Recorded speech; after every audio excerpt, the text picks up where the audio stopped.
We don't have any more traditional architecture. We do still have, but like, when I was a kid in my village, we had more than 100 traditional houses which are more than 150 to 300 years old, where you don't need air conditioning. Even in 100% humidity, you can comfortably stay inside. Lifestyle is completely changing. And one of the main reasons why the river is in this situation is because of sand smuggling.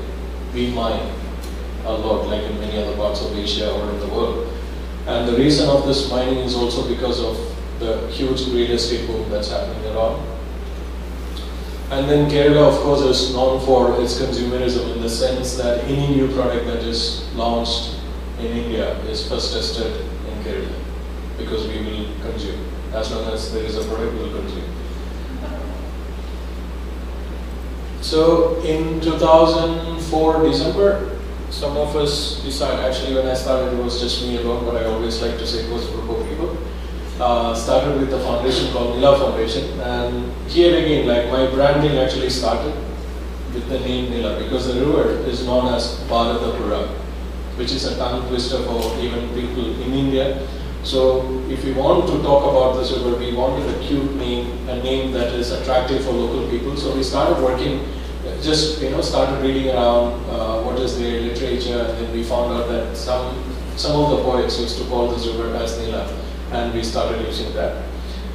But the crisis we had was, we decided, okay, we need to find out why the river is dying. We wanted to find out if we could actually ensure that another river doesn't die in the area. But at the same time, I am not an environmental engineer. I don't have a background of an activist. I come from a different background. I was a software engineer. I studied disaster management. I also did an MBA in international marketing and technology. So completely different background, but I was passionate about the river. And then the advantage was in our area, everyone is so passionate about this river, but hardly anyone takes ownership for the river. So that's where we thought it's important that we bring together such like-minded people on a common platform. But when it comes to NGO, something that I've noticed in India, probably in many other parts of the world also, is that they all love to work independently. They hardly come together. They are all in their islands of excellence. They want to hold on to their little knowledge, feel good about it. And this is something we wanted to break. So we didn't really go, about identity. We said, we'll bring this platform together. Anyone who wants to come and work together, let's do this. And the crisis after 3 months was that I ran out of money. I had already recruited 6 environmental engineers who were supposed to work on a book on status of rivers in Kerala. And this is what I thought my role was, that I will bring in these people, ensure that they have enough money to pursue their passion. Because in many cases what I've seen is people who are so passionate, they are really bad when it comes to raising funds. In many cases, because they are so romantic, they are so passionate about it, they just jump into it. The way I actually got to do my business. Even though I studied in one of the best business schools in the world, when I started my business for the first 2 years and a half, I did not have a business plan. I didn't think about it. I was so passionate about what I wanted to do, I just jumped into it. I didn't have money, I borrowed money from here and there, and after 2 years and a half, sitting with close to 100,000 euros loan. This was my first 2 years and a half because of lack of financial planning, lack of business planning.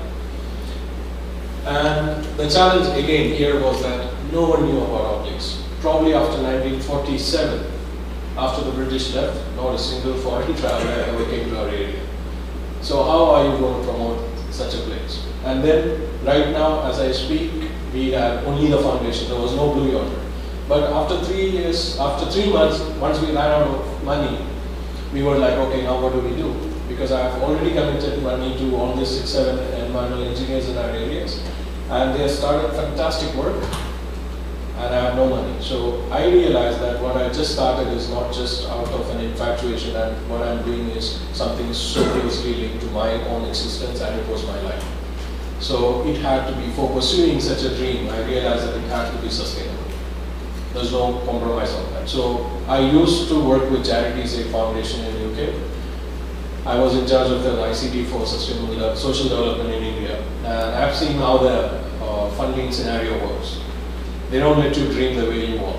They will always have the strings attached, they will control you, and you can't pursue the dream the way you want. So I didn't want to follow that. I didn't want to take money from people, I didn't want to take donations, I didn't want to run after the government, because most state governments in India, even now, are extremely corrupt. And I have now, I'm nearing 40, and I have not paid $1 bribe in my life, and I was not ready to compromise on that. So what we decided was that we are going to actually set up a travel company called Blue Yonder. This was in 2005 February that we finally registered the company. It was a sole proprietorship when I started. And here the idea was that we wanted to create wealth for what we wanted to do.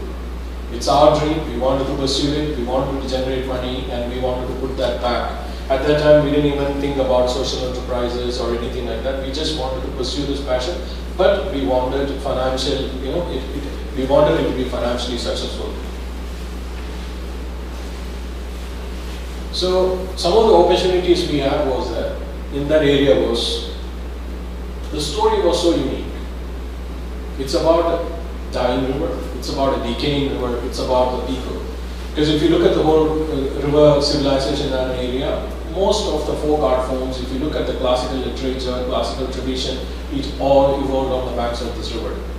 And hardly any people talk about it. So we thought this is probably one of the unique selling point that we had, a beautiful story. And then the other advantage we had was Kerala at that time was growing at more than 11%, much more than Turkey at that year in 2004 and 2005. And everyone does the same thing. They go to Kerala to see the houseboats. People travel in the regular circuits, and our area was about 2 hours and 3 hours towards the north. So we thought probably there is an attraction that we could tell people that there is a new destination in Kerala. And then now in the past 8 years, we have won about 15 or 20 international awards, including Continental Traveler, World Savers Award, for the kind of innovation that we brought in. I will just briefly share with you about what we did. But the challenge for us was, how many people are going to pay $1,000 to $2,000 to see something like this? You can talk about a dying river, you can talk about a decayed biodiversity. You got to be crazy, passionate to spend $2,000 for 2 weeks to come and see something like this. So we decided we are going to talk about the river, but that river is not about the water that's flowing through the river. This is where our first innovation, I believe, started. What we did was we started talking about stories. I was so lucky to have a grandmother who put me to sleep by telling stories. These days, the kids don't have that opportunity. So we came out with a lot of ideas, and all this musical trail, folk expression, everything, it was launched in the first 3 years. I'll just take you through that. The folk expression is, in our area especially, we are talking about just about 30 square kilometer space. We have these amazing folk traditions, all related with harvesting, whether it's water harvesting or whether it is related with the agrarian tradition. It's all linked to rituals, and when it comes to rituals, they always have drums and music and culture and heritage so rich, and this is not tapped. And if you look at all these people, they are doing very conventional jobs. They are plumbers, they are electricians, they do daily labors and all those stuff. So what we did was we started working with some of the locally very passionate youngsters, and they go around villages, they document traditional songs, they come back and they perform. And we as a travel company started co-creating products. Sorry, that was my 10 minutes, I guess. I just wanted to check how it going. So, yeah, so what we wanted to do there was, all these youngsters, if we don't engage them, they will all migrate to the Middle East. They will go work in the petroleum industry for a small amount of money. Small amount of money. They earn $200 a month. For that, they will travel, they will leave behind everything, they go live in sheds in the deserts of Arabia. Why do you want to do that? So we started looking at working with such people, giving them alternative source of income. And for many people, it's not just alternative source of income, it's supplementary source of income. So they can, during the daytime, they can work, and in the evening, they can earn more by doing these folk expressions. And we also have certain policies that our initiatives, all these expressions are never done in hotels or resorts. Because you as a traveler, you are traveling for experience, you are doing experiential holiday.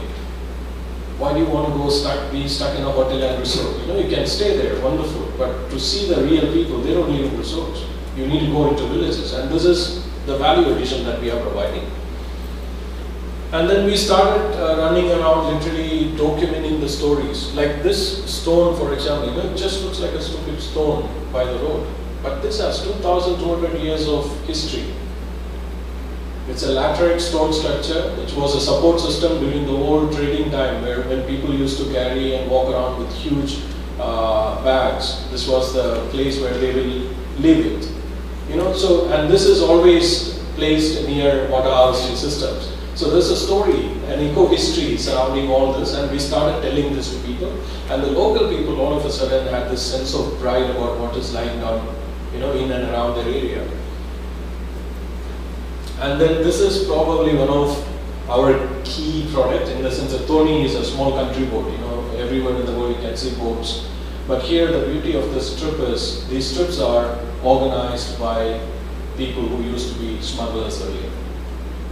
They used to smuggle sand from the river, and sand smuggling is one of the main reasons why the river is dying. So what we were trying to do was to show them that there are alternative ways of making living with dignity. You don't have to bribe the police, you don't have to run away from the politicians, you know, you can actually earn money. So when we engaged them, we didn't really tell them about what we wanted to do, we just said we want to hire the boat from you guys, can we work together? Now we work with about 36 families in this area. And then the other thing that we started looking was, one is I can talk about all these things because I'm passionate about the river, I'm passionate about my area, but how many people in my area actually think alike? This was a challenge, you know. In general, we believe everyone is very romantic and they are passionate about this. So what we did was we set up workshops like this so that all the activities that are directly related with the river could be showcased as a product. That was one of our first microloan project. And then we launched something called a musical trail to bring together all the musicians in our area. Now there are more than 250 musicians who are benefiting out of what we are doing. And our role by end of the day is that we ideate and we facilitate and we are the catalyst for all these things. And now overall what we do is we try to market all these initiatives, and now we are building up a huge network across the country. We are working in about 8 states, and we are working in 4 countries now, including South Africa, where we launched Blue Yonder last November. And then we are investing a lot in alternative energy as a tourism company. And then now the biggest dream that we have is right now, in this particular project, we work in 30 square kilometer space, but starting this October, we are going to work in 9,000 square kilometer space. So that's our story. Thank you.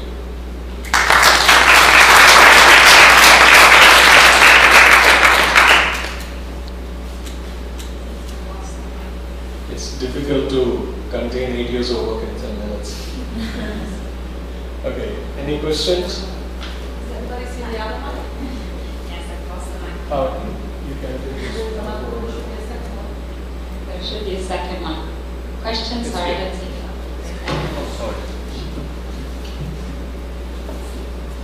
Thank you for the presentation. That's really interesting. And you came up with different services here, and maybe are places you used to take tourists and visitors you have. And I'm interested to know exactly how do you combine them? How do you offer the products you have, the products you have presented there to your visitors? It's pretty simple, because most of this I just showcased just about 6 small initiatives, but similarly we have close to 100 such initiatives just in 30 square kilometer space. So maybe in one start of the journey you are actually interacting with a community of weavers, and then you spend 2-3 hours there, maybe half a day, and then you move to another location, you have the musicians. So we created circuits.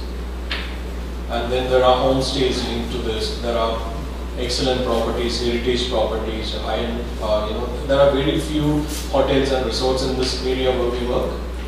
But there are beautiful homestays. I'm not talking about low-end, I'm talking about homestays which comfortably charge anything between $100 to $300 a night. So we linked all these things and created our circuits.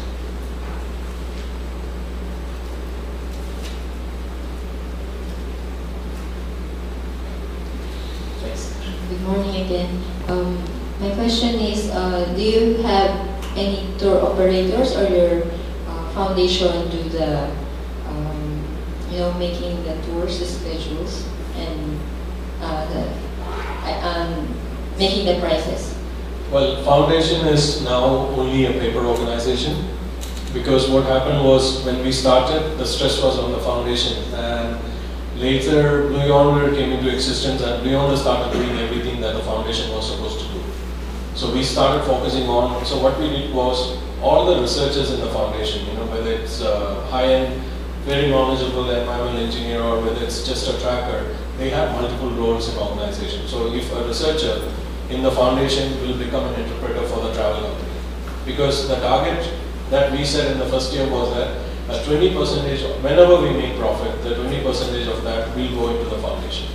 But at the same time, it's a business. It will take 4 to 5 years for you to break even. So can the foundation wait all that 5 years? It's not possible. So what we did is we made the stakeholders of the foundation active participants in the travel company so that they can comfortably earn money. So even though I took 5 years to earn my first salary, all my colleagues used to earn money right from the day one. So Blue Yonder is a registered travel operator. It's a DMC based in Bangalore, which is another state. And in terms of business, what we did was we went and knocked every possible doors initially we started in India, but not many people understood the language that I was talking about. I think I scared away a lot of people by talking about responsibility and sustainability. They are like, we just want to have fun. What are you talking about? So what I did is, I immediately targeted the European market where they could understand what I'm talking about in terms of responsibility, sustainability. So now I work with about 26 operators in French-speaking, German-speaking, and Scandinavian market, also UK. Yes. Maybe I missed it, but did you say you have a sustainable number of tourists coming to Kerala, to the origin of your activities as ecotourists even today? We don't call them, if you notice, I don't use this word ecotourism at all. I come from the school of responsible tourism. And it's very important for me to take that position, because the problem with ecotourism is ecotourism as defined by the International Ecotourism Society is responsible travel in natural areas. My tourism is not only that. My tours can be done in urban areas. I run urban tours. I run trips with children with delinquent behavior who are my interpreters, and they work in cities. So the project I just showed you is one of the rural projects, but we are working across India right now. And in this particular project area, like this year, for example, last year we handled about 1,600 travelers just in this project. But there are many other projects, so the numbers are pretty good, and now we don't have any loans, we are financially viable, we are profitable also. So we have time for only a couple of more questions. But you'll have lots of time to interact with Gopi all day, he's here all day. Are most of the people coming folks that are actually employed in India, perhaps from other countries? That's question one. Sorry? Are the people who are coming, the tourists who are coming, are they generally people who are employed in India, in foreign companies, yes? No. No. First year we had about 99% of travelers coming from abroad. And the other 1% was, there were organizations like Allianz Francaise who had expats based in Bangalore who wanted weekend getaways, so we were targeting them. But now the proportion changed to the extent that I've got about 20 to 25% high spending Indian travelers. And my target is to go tap the 80% of Indian market and dependency on foreign markets only at 20%. That's fantastic. What allows you to have homestays at the $100 and $300 mark? That's very high. Quality. How is that going? Quality in the sense of, you know, Kerala have this amazing architecture. Like so it's very, you know, you look at the houses, they don't have cement, plasters, anything, it's all exposed stones and it's a wooden architecture. And the moment you enter the house from outside, you really feel the temperature difference. And one advantage in Kerala is that people are very well educated. We have 100% literacy. All this adds value to the prices. You know, you can, because when you go to a homestay, like in other parts in India, many places where the challenge is that the host cannot communicate in a very dynamic way with the traveler. This changes everything. But in Kerala, in places especially where we work, most of the homestays owners, they have traveled a lot, they have seen the world, they have a lot of story to tell. You know, and people are traveling for experiences, and this changes everything. When you can get this quality 2 hours of interaction with the host, you are ready to pay another extra $50 for that. And we exploit that mindset. Hello, I joined you later. I'm Tamar Patarite from Georgia.